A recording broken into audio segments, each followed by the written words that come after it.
Hi అండి. మేము onion దోశని ఎలా చేసుకుంటామో చూద్దాము.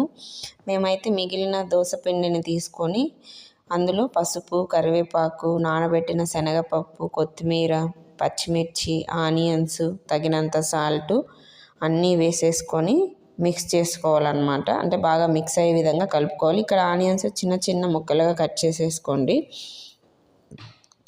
మేమైతే ఆనియన్ దోశని ఇలాగే వేసుకుంటాం అన్నమాట. కొంతమంది అయితే మా చిన్నప్పుడు అయితే ఈ ఇంగ్రీడియంట్స్ అన్నీ కొంచెం ఆయిల్లో వేయించి అది దోశ పిండిలో కలిపేవాళ్ళు అనమాట.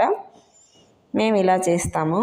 దీన్ని మనము ఇక దోశలు వేసుకున్నట్లుగానే వేసేసుకొని దాని మీద కొంచెం ఆయిల్ వేసి బాగా కాలిన తర్వాత టర్న్ చేసుకోవాలన్నమాట. దీనికి ఇంకా ఎట్లాంటి చట్నీ కానీ ఏమీ అవసరం లేదన్నమాట. ప్లెయిన్గా ఇట్లనే ఈ దోశలు డైరెక్ట్గా తిన్నా కూడా చాలా టేస్టీగా ఉంటాయండి. ఎవరైనా అవసరం చట్నీ కావాలనుకుంటే ఇంకా పల్లీ చట్నీ కానీ లేకపోతే పుట్నాల చట్నీ కానీ ఏది తీసుకున్నా కానీ బాగుంటుందన్నమాట. దీంట్లోకి అలాగే పిక్కిల్తో తిన్నా కూడా, అంటే మనం మ్యాంగో పిక్కిల్ పెడతాం కదండి, అలా తిన్నా కూడా ఇది చాలా బాగుంటుందన్నమాట. మీకు కనుక నచ్చినట్లయితే లైక్ చేసి సబ్స్క్రైబ్ చేసుకోండి. Thanks for watching.